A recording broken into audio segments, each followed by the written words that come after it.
History is often imagined as something that fades slowly, a tradition forgotten after the last elder passes, a language unused until only echoes remain in family names, a story misremembered, reshaped by time like river stones worn smooth. But sometimes, history doesn't fade. It is removed. Not by war with its thunderous explosions, not by fire with its consuming hunger, but by decision, quiet, deliberate, administrative. There was a day, though no calendar marked it, when a people woke to find their past no longer officially existed. No announcement crackled over loudspeakers at dawn, no sirens carved urgency into the morning air, no monuments were torn down in public squares where cameras might gather. Instead, something quieter happened, something more complete. Archives were reorganized overnight, not destroyed but rearranged. Files migrated to basements, index cards vanished from drawers. Digital records were migrated to new systems where old search terms returned empty results. What had been cataloged under resistance movements now lived under social unrest. What was once indigenous governance became pre-state tribal structures. The past wasn't denied, it was reclassified, made difficult to find, made to feel unimportant before it was made to disappear. Curricula were rewritten during school holidays. Teachers returned to classrooms to find new textbooks shrink-wrapped on their desks. Chapters once rich with nuance now offered clean timelines, a beginning, a middle, and end, all leading logically to the present moment. The messy contradictions of history, the compromises, the betrayals, the alliances across enemy lines were smoothed into simple narratives of progress. Children learned that their nation was born on a specific date, as if history itself had been waiting in darkness until that moment of illumination. Libraries were updated, not purged but curated. Older volumes weren't burned, they were moved to storage wings requiring special permission to enter. New acquisitions focused on engineering, economics, contemporary politics. The poetry of exiled writers gathered dust behind glass cases labeled historical artifacts. Librarians, once guardians of memory, became gatekeepers of relevance. They learned to gently steer students toward approved sources. That book, they'd say with a sympathetic smile, it's outdated. The scholarship has moved on. What had once been chapters became paragraphs. Paragraphs became footnotes tucked beside more important facts. Footnotes disappeared entirely, not with a bang, but with the soft click of a keyboard saving a revised document. And with them, centuries of memory unraveled like thread pulled from a tapestry. The state did not say the past was false.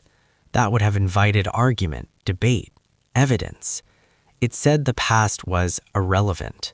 A softer word, a safer word, a word that required no proof, only acceptance. Irrelevance does not provoke rebellion. It produces silence, a silence so complete you forget you're holding your breath. Old heroes were replaced with new ones, simpler ones, cleaner ones, easier to explain in a single lesson. Figures who had loved and betrayed, who had spoken in multiple tongues, who had crossed cultural lines with both grace and error, these complex souls were labeled confusing, too messy for modern minds. Confusion, after all, is inconvenient. It slows progress. It asks questions that have no easy answers. Maps were redrawn, not just of land, but of time itself. Timelines began later than they used to. Dates before a certain year were summarized vaguely. Ancient period, pre-modern era, before unification. As if nothing meaningful had happened before the state arrived. As if rivers hadn't carved valleys. As if seeds hadn't been planted in soil tended by hands now dust. As if love and loss and laughter hadn't filled generations of homes. The deep time of a people, their slow becoming, was compressed into a prelude, a dim hallway leading to the bright room of the present. Children memorized history that started abruptly, with a declaration signed in a sunlit room, a treaty ratified by men in crisp uniforms, a flag raised into the air as cameras rolled. They learned what their country had become, but not what it had been.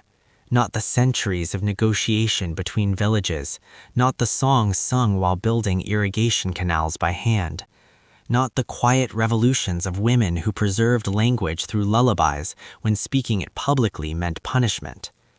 Grandparents noticed first. They heard their grandchildren repeat facts that felt incomplete, like a melody missing its lower notes. Stories with no ancestors, just institutions. Victories with no sacrifices named. Borders drawn as if by divine hand, with no explanation of the villages divided, the families separated, the graves now lying on the wrong side of a line on paper.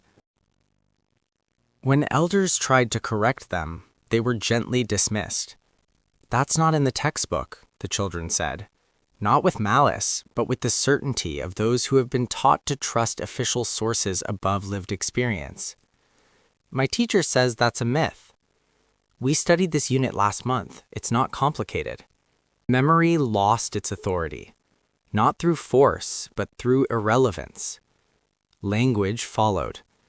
Words that once described the particular slant of afternoon light in mountain valleys, tools shaped for specific soils, rituals marking subtle seasonal shifts, kinship ties extending beyond blood.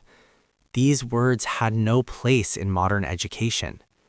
They were first labeled dialects, then regional variations, then slang, then finally obsolete. Children stopped learning them not because they were forbidden, but because they were useless. No exam tested them, no job required them, no digital interface recognized them. Eventually, they survived only in kitchens, whispered between recipes passed hand to hand, and prayers murmured before sleep, in the names of plants that still grew wild though no one knew what to call them anymore. A language doesn't die when it stops being spoken aloud. It dies when it stops being useful, when it no longer helps you navigate the world as the world has been redefined. The past became ceremonial, displayed during national holidays like museum pieces behind velvet ropes, performed during cultural festivals with bright costumes and shortened songs. Songs were shortened to fit radio formats, dances simplified so visitors could learn the basic steps in 10 minutes. Stories edited for time, beginning with once upon a time and ending with a moral that aligns with current values. The messy middle, where characters made questionable choices and gods behaved unpredictably, was trimmed away. Culture became something you could schedule, not something you lived in your bones, in your breath, in the way you greeted neighbors or mourned the dead. Official history grew thinner but louder. It appeared everywhere, on television screens in waiting rooms, on billboards along highways, in speeches delivered with unwavering confidence by leaders who never hesitated over a date or a name. The more often it was repeated, the same phrases, the same images, the same heroes, the more real it seemed, not because it was true, but because familiarity masquerades as truth.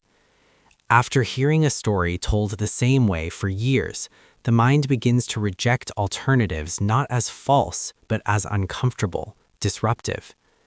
And slowly, people adjusted. They learned which memories were safe to share in public cafes, which questions to avoid at dinner parties where colleagues might be present, which stories belonged only behind closed doors, in the dark, whispered like secrets even when no one was listening. Self-censorship did what force never could. It made the erasure feel like choice, like maturity, like moving forward. Years passed. Nothing dramatic happened. No mass arrests under the cover of night, no book burnings in town squares, no visible tyranny with jackboots and shouted orders. Just an absence. A hollow space where a deeper story used to live. An entire layer of identity quietly missing, like a house rebuilt after an earthquake with all the original foundations removed, yet the walls standing straight enough to pass inspection. The country appeared stable, productive, forward-looking, but beneath that stability was something brittle, something that could not withstand questioning. Because when people do not know where they come from, when they cannot trace the threads that wove them into being, they struggle to know where they are going. Without a deep past, the present feels temporary, replaceable, conditional, granted by authorities rather than earned through continuity. And so, loyalty becomes fragile, not because people hate the state, but because the state feels unfamiliar, like a beautifully furnished room where you've been asked to live, but whose floorboards creak in patterns you don't recognize, whose windows face directions you can't name. You may appreciate the comfort it offers, but you will never feel you belong there. Like living in a house where the walls are solid and painted fresh colors, but the foundation is hidden, and you've been told it's better not to ask what lies beneath. Historians will later debate whether the erasure was intentional. Some will call it modernization, the necessary shedding of cumbersome histories to compete globally. Others will call it simplification, a pragmatic response to information overload in the digital age. A few brave souls will use the word control, not as conspiracy, but as architecture, the careful design of memory to serve present power. But the result will be the same. A nation fluent in administration, expert in metrics and management and messaging, but illiterate in memory. Unable to read the handwriting in old letters, unable to decipher the symbols carved into boundary stones, unable to understand why certain melodies make elders weep without knowing the words are ancient. And yet, history is stubborn. It survives where records do not. In lullabies sung to children who don't know the words are ancient, words that once described stars now unnamed, rivers now dammed, mountains now mined. The melody remains even when meaning has evaporated. The body remembers what the mind has forgotten. In jokes that make sense in an old tongue, puns relying on double meanings lost to translation, humor rooted in shared experiences no textbook acknowledges. Laughter becomes an act of preservation. In rituals repeated without explanation, simply because this is how it's always been done, the way tea is poured, the direction a door is opened, the moment of silence before a meal that no one can justify but everyone observes. These small obediences to memory outlast official decrees. The past waits patiently in the spaces between words, in the hesitation before answering "Where are you from?", in the dream where you speak a language you've never learned, in the inexplicable pull toward a landscape you've never visited but feel you know. Because power can rewrite books, it can scrub databases clean, it can mandate new curricula and retire old teachers, but it cannot fully rewrite people. Not while a grandmother hums a forbidden tune while kneading dough, not while a fisherman uses a net-mending technique unchanged for centuries, not while lovers argue using proverbs their grandparents used, not knowing they're quoting poets erased from anthologies. One day, perhaps decades from now, a student will be researching something unrelated in a university archive. She'll pull the wrong box by accident, or a digitization project will uncover mislabeled photographs, or an old man on a park bench will answer a simple question with a story that doesn't match the textbooks. In that moment, a single question that does not fit the official timeline will reopen a door thought to be sealed forever. Because history is not erased when it is removed from paper. It is erased only when no one remembers it existed, when no one feels its absence as a phantom limb, when no one dreams in its rhythms. Until then, it lingers, unwritten, unapproved, unfinished, waiting in the spaces between heartbeats, in the silence after a song ends, in the hands of those who still know how to hold things gently, not because they were taught to, but because their ancestors' hands knew this motion before history had a name. Waiting to be told again. Not as rebellion, not as nostalgia, but as truth returning to itself, like a river finding its original course after the dam has crumbled, not with violence, but with the quiet, persistent force of what was always there.